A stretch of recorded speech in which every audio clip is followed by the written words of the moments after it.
మన ప్రియుడును రక్షకుడును మన కొరకై ప్రాణం పెట్టిన యేసుక్రీస్తు నామములో మీ అందరికీ శుభాభివందనములు. మరి యొక్క వీడియోలో మిమ్మల్ని కలుసుకోవటకు దేవుడిచ్చిన గొప్ప అవకాశం కొరకు దేవుని స్తోత్రిస్తున్నాను. మనం వాక్యంలోకి అడుగుపెడదాం. మొదట ప్రార్థన చేసుకుందాం. మమ్మల్ని అత్యధికంగా ప్రేమించిన పరలోకపు తండ్రి, ఈ ఉదయకాలంలో మీ వాక్యంను చెప్పుటకు, మీలో మేము స్థిరపడుటకు మీరు ఇచ్చిన గొప్ప వాక్యమును, గొప్ప అవకాశం కొరకు స్తోత్రాలైన. మాట్లాడేది నేను కాకుండా పరిశుద్ధాత్ముడా మీరు మాట్లాడు. యేసుక్రీస్తు నామంలో ఈ ప్రార్థన మనం అడిగి వేడుకొంచున్నాము మా పరలోకపు తండ్రి, ఆమేన్. ప్రియులారా, మనం ఈరోజు మొదటి పేతురు 2వ అధ్యాయం 21 నుంచి 25 వరకు. మొదటి పేతురు 2వ అధ్యాయము 21 నుంచి 25 వరకు. క్రీస్తు కూడా మీ కొరకు బాధపడి మీరు తన అడుగు జాడల యందు నడుచుకున్నట్లు మీకు మాదిరి ఇచ్చిపోయాను. ఆయన పాపము చేయలేదు, ఆయన నోటను ఏ కపటమును కనబడలేదు. ఆయన దూషింపబడి బదులు దూషింపలేదు.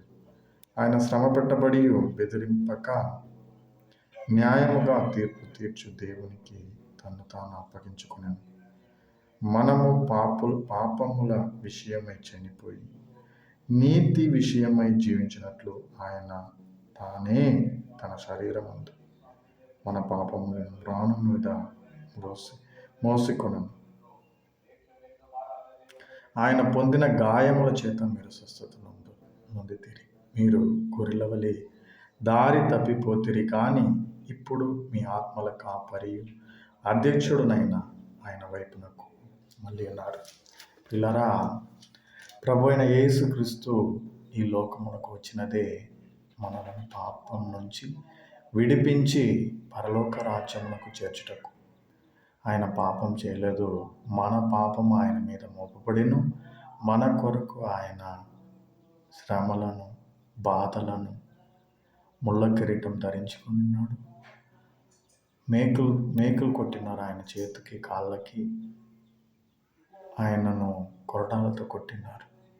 ఆయన రక్తమును చిందించి మనల్ని విడిపించుటకు ఆయన ఈ లోకంలో బాధలను, వేదనలను, శ్రమలను అనుభవించి మరణించి 3వ దినమున పునరుద్ధానమై పరలోక రాజ్యం చేరినాడు. మన కుమారుడైన యేసుక్రీస్తు మరలా తిరిగి రాబోచున్నాడు. ఆ రాకడలో మనం ఆయనతో పరలోకం వెళ్ళాలంటే, ఆయన రాకడలో మన పరలోక రాజ్యం చేరుకోవాలంటే మనం పాపం నుంచి విడుదల పొందాలి. పాపం అనేది ఈ లోకంలో ఎక్కడ చూసినా ఉన్నది. మనం ఆ పాపం నుంచి వేరు చేయబడి మనం పరిశుద్ధులుగా ఈ లోకంలో జీవించాలంటే మనకు సహాయం చేసే ఒకే ఒక దేవుడు యేసుక్రీస్తు వారు. ఆయన ఒక్కడే మనల్ని పాపం నుంచి విడుదల చేయగలడు. దేవుని వాక్యం, బైబిల్ గ్రంథం అదిదా మనకు బోధించుచున్నది. మన పాపం నుంచి విడుదల చేయగలిగే దేవుడు యేసు ప్రభు ఒక్కడే.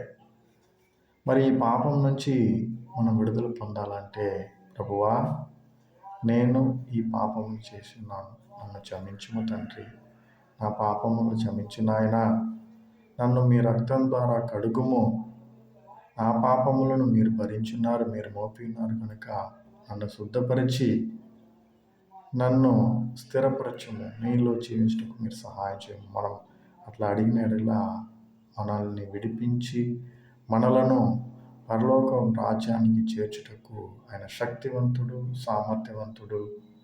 అట్టి ధన్యతను, అట్టి గొప్ప అవకాశమును మన పాపం నుంచి విడుదల పొంది పరలోక రాజ్యం చేరుటకు దేవుడే మనకు సహాయం చేయను గాక.